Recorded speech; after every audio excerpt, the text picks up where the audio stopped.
దక్షిణ గాజాలోని పాలస్తీనా వాసులపై ఇజ్రాయెల్ మారణహోమానికి పాల్పడుతోందంటూ దక్షిణాఫ్రికా చేసిన ఫిర్యాదుపై అంతర్జాతీయ న్యాయస్థానం తీర్పు చెప్పింది. గాజాపై సైనిక చర్యను తక్షణమే నిలిపివేయాలని ఇజ్రాయెల్ను ఆదేశించింది.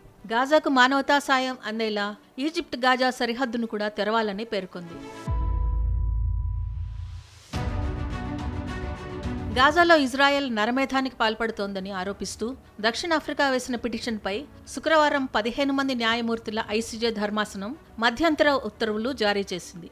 ఈ సందర్భంగా పాలస్తీనాలో పరిస్థితులు క్షీణించిపోయాయని, వాటిని మెరుగుపరిచేందుకు చర్యలు తీసుకోవాలని ఇప్పటికే ఇజ్రాయెల్ను ఆదేశించినా కూడా అవి కార్యరూపం దాల్చలేదని ఆగ్రహం వ్యక్తం చేసింది.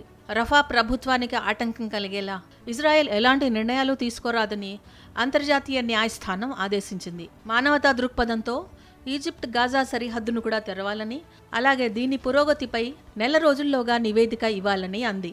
అయితే గాజా నుంచి పూర్తిగా సైన్యాన్ని ఉపసంహరించుకోవాలని, ఇజ్రాయెల్కు ఆదేశాలు ఇవ్వాలని దక్షిణాఫ్రికా చేసిన వినతికి ఐసీజే అధ్యక్షుడు జడ్జ్ నవాఫ్ సలాం సానుకూలంగా స్పందించలేదు. కాల్పుల విరమణ ఆదేశాలు ఇవ్వాలంటూ చేసిన విజ్ఞప్తిని తిరస్కరించారు. మరోవైపు అంతర్జాతీయ న్యాయస్థానం తీర్పును ఇజ్రాయెల్ ఖండించింది. తన పౌరులను రక్షించకుండా, గాజాలో హమాస్ ఉగ్రవాదులను నిరోధించకుండా ఈ భూమిపై ఏ శక్తి తమని ఆపలేదని ఇజ్రాయెల్ వ్యాఖ్యానించింది.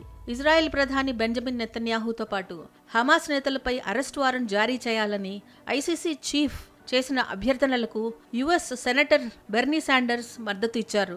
ఐసీసీ అరెస్టు వారెంట్ల జారీ అమలు జరగవచ్చు, జరగకపోవచ్చునని, సమాజం అంతర్జాతీయ చట్టాలను పాటించాలని అన్నారు. కానీ నైతిక విలువలు పాటించినప్పుడు ప్రపంచం యుద్ధాలతో నిండిపోతుందని శాండర్స్ అన్నారు. అరెస్టు వారెంట్లను అమెరికా అధ్యక్షుడు జో బైడెన్ తీవ్రంగా వ్యతిరేకించారు.